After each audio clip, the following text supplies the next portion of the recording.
In this video I am going to be sharing a swing trading strategy that you can implement today to earn consistent profits. But before we learn the strategy, be sure to subscribe to our channel because we share new and effective strategies every week to help you achieve consistent profits. With that being said, let's get started.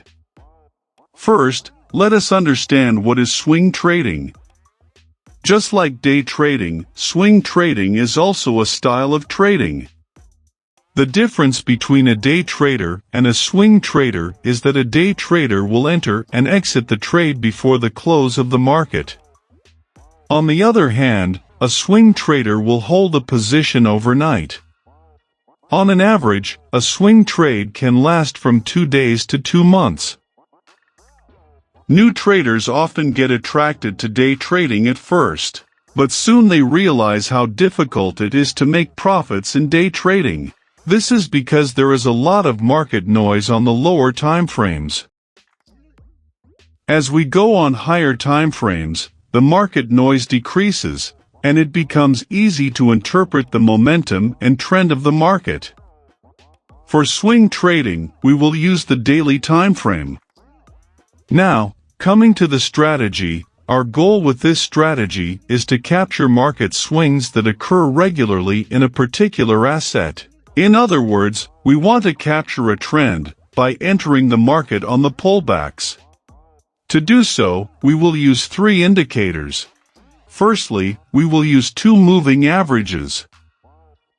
Now a moving average is a line that shows the average price of the asset over a particular period of time. For instance, a 10-period moving average will show the average price over the last 10 candles. Moving averages are used to identify the trend and momentum of the market. Different moving averages show different trends. For example, a 200-period moving average will show the long-term trend of the market. A 50-period moving average will show the medium-term trend of the market. And a 20-period moving average will show the short-term trend of the market. When it comes to our strategy, we will use the 9-period and the 21-period exponential moving average. This is because we are only concerned with the short-term trend of the market. This is how the moving averages look on the chart. Here, the blue line is the 9-period moving average and the yellow line is the 21-period moving average.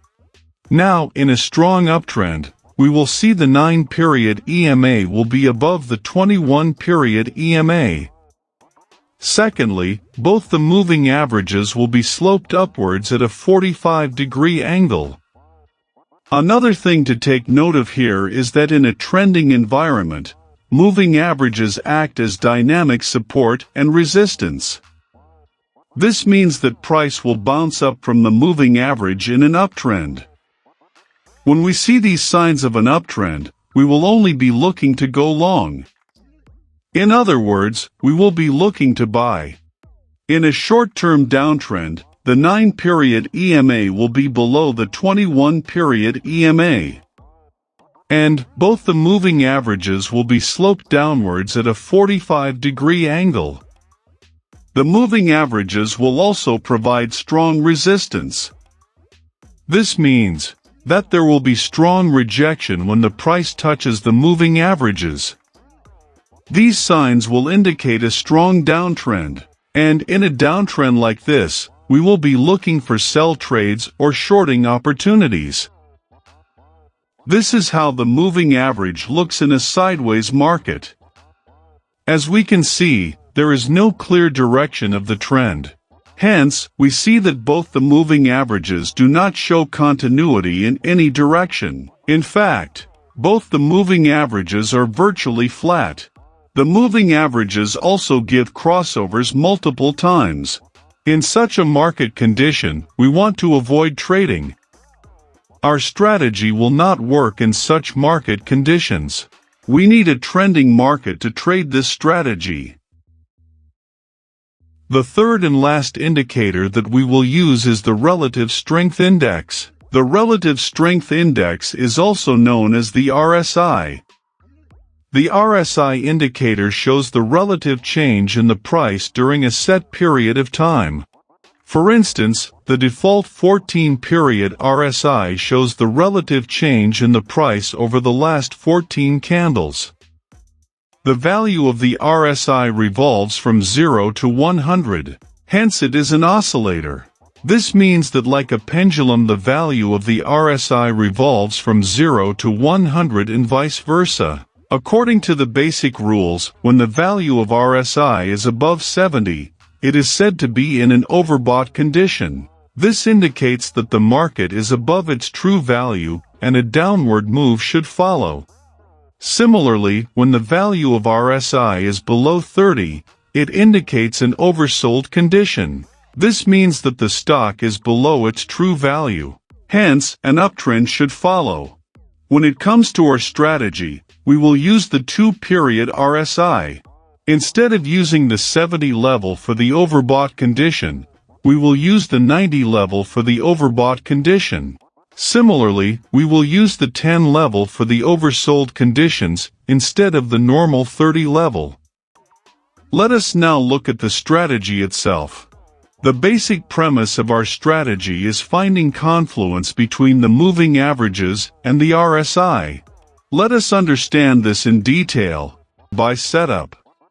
For a long entry, we want to see the price in an uptrend. Let us identify the trend using the EMA.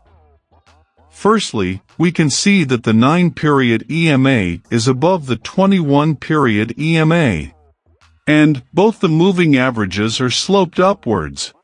This indicates that the trend is upwards. Both of these points indicate that there is a strong uptrend. Now, look at these points. Here we can see that the price pulls back to the moving averages, and at the same time, the 2-period RSI goes below 10. This is our trigger candle. There is a confluence between the moving averages and the RSI. After the appearance of this trigger candle, we will place a buy stop above the high of this candle. We can keep our stop loss below the trigger candle. Now, when it comes to profit taking, there are a few ways to exit. We can exit at the nearest resistance, or we can exit at 1:1.5 risk-reward ratio.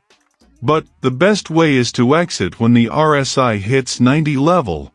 As you can see, after hitting the 90 level on the RSI, the price witnessed a pullback, but eventually, the price resumed the trend. Now, let's look at a sell trade. Here we have the AMC stock on a daily time frame. If we look at the moving averages, we can see that the 9-period EMA is below the 21-period EMA, and both these moving averages are sloped downwards. Now, according to our strategy, the area between these two EMAs is a dynamic resistance. This means that this area should provide resistance to the price. So now our job is to find confluence between the moving averages and the RSI.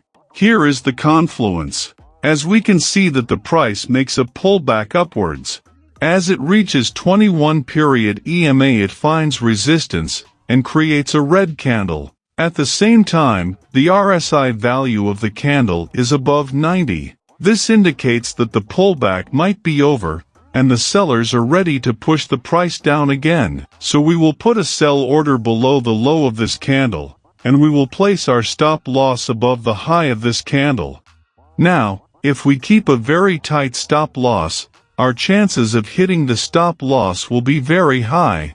Instead, here we see that there is a previous resistance level right above our trigger candle, so it would be better to keep our stop loss above this resistance. That way, we can allow the market some breathing space. For targets, the best way will be to exit when the RSI reaches 10 level. This brings us to the end of this video. If you like this strategy, then be sure to subscribe to our channel as we keep sharing new and effective strategies every week to help you achieve consistent profits.